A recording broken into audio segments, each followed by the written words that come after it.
Hello again, everybody. So my last few videos, I talked about how it was very obvious to me that Jehovah's Witnesses were not the true religion.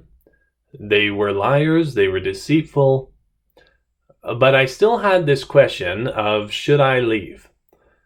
And so I had to decide that, and that was one of the things I mentioned to my wife. I said, we need to see if we're on the same page about two things. Number one, is this the true religion? But also number two, is it harmful?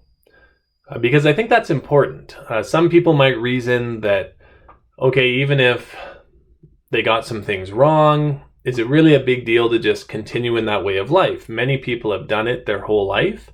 They seemed okay. So did I really have to leave? And there were many reasons that I felt I really did have to leave, not the least of which was that I didn't want to associate with deceitful men. As the scriptures instruct. But there were two really big standouts that bothered my conscience too much, and I knew I could not be associated with Jehovah's Witnesses anymore. So those two things I'm going to talk about. Number one are the inadequate protections for children, and number two, the harmful practice of shunning. So actually both of these can really be found in one case report, which I didn't know about. When I was a witness, I had never read this, I was too afraid to, but the Australian Royal Commission is really an impactful report that I'll be quoting from today that really opened my eyes to the practices of Jehovah's Witnesses. And so just in part, I'll mention the Royal Commission. They said, the evidence before the Royal Commission is that it is not the practice of Jehovah's Witnesses organization to report child sexual abuse to authorities unless it is required by law to do so. Now, I can confirm that according to the current Shepherd the Flock of God book, this is still the case. So it mentions child abuse is a crime. In some jurisdictions, individuals who learn of allegations of child abuse may be obligated by law to report the allegation to the secular authorities. And so it continues to ensure the elders comply with child abuse reporting laws, they should call the legal department. And I can confirm in my experience where it's not legally required, these things are not reported. So I believe that that is a very inadequate policy. Having gone now to lots of therapy sessions, so talk to between my children and my wife, myself, 4 therapists, and every one of them mentions that they will report illegal activities. They're going to do it. But Jehovah's Witnesses won't. They won't report it. After the government's kind of twisted their arm, the latest instruction to elders is to inform victims that they may report the crime if they wish. But Jehovah's Witnesses won't report crimes, not unless they absolutely have to. What's the impact? The arc continues. At the time of the public hearing, the Jehovah's Witness organization in Australia had recorded allegations, reports, or complaints of child sexual abuse made against 1,006 members of the organization. There is no evidence before the Royal Commission that the organization reported any of those allegations to police or any other secular authority. This alone was disturbing to me, but if you read the entire report, or I guess you can even watch it and see the testimony that Jehovah's Witnesses present, I think you'll be bothered too, and you'll realize that this organization does not want to protect children.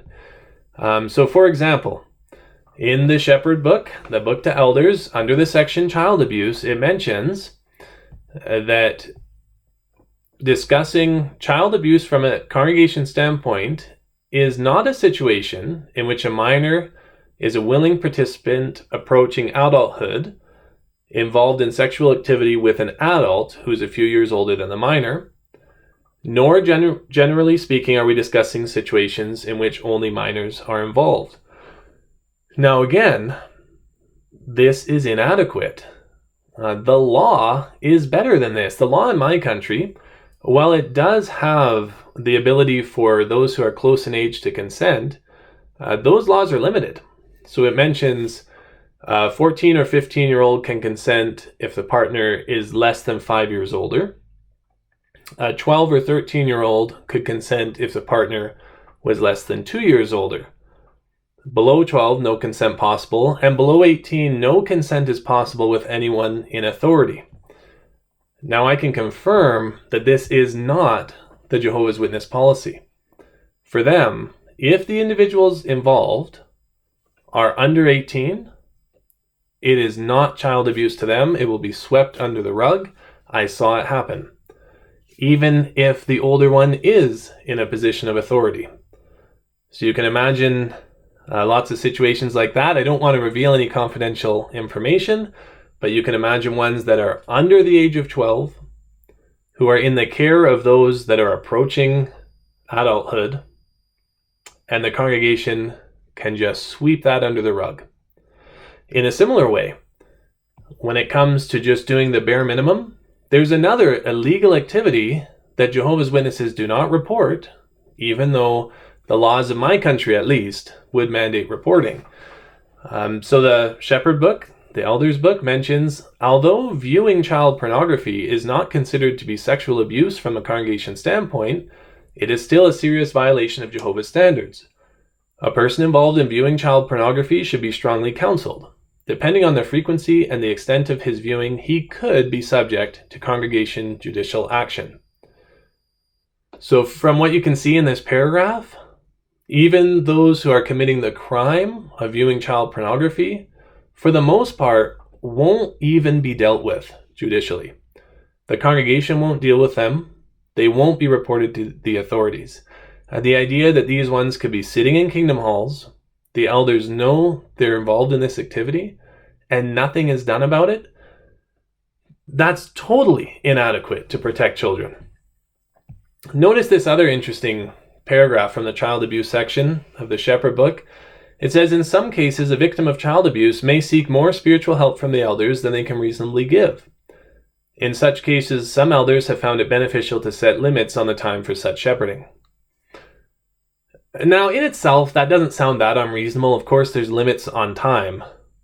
But I think it's worth pointing out, this idea of elders limiting their time with any victim or anyone who needs help is nowhere else in the Shepherd book. It's only when it comes to victims of child abuse that the governing body feels it's important to remind elders not to spend too much time. I find this deeply disturbing, deeply. On top of this, when I found out about these issues with child abuse, I started looking things up, right? And the constant court cases, the constant settlements, the constant destruction of evidence, working to protect child abusers, horrified me. This was one area where I knew I could not be involved with these people. No way. When you're a part of a group, to some extent, you do represent what that group does. And Jehovah's Witnesses do not protect children. They make an environment in which child abusers are able to thrive. For that reason, I couldn't be involved with them. The second area I wanted to talk about was shunning. Now, when you are raised a Jehovah's Witness, you are taught over and over that shunning is love. Actually, specifically, we're told we don't shun, but even the website makes very clear that Jehovah's Witnesses do shun. We just call it something different. Whether it's disfellowshipping or removal, Jehovah's Witnesses do shun. But we're raised to think that's loving. We're showing these people how much we love them by shunning them. Now, if you actually look up the impact of shunning, or if you've experienced for yourself, you know that it is the furthest thing from loving. In fact, I think it might be one of the worst things a person can do. I feel so bad for those that I shunned. It might be the worst thing I've ever done. I'm very grateful that I was not involved in anyone getting disfellowshipped, because that would be a burden on me forever. These ones who get removed or disfellowshipped and begin to be shunned by their family, their friends, their whole social community, they are damaged severely. In fact, it is very common for these ones to seek out the escape of suicide.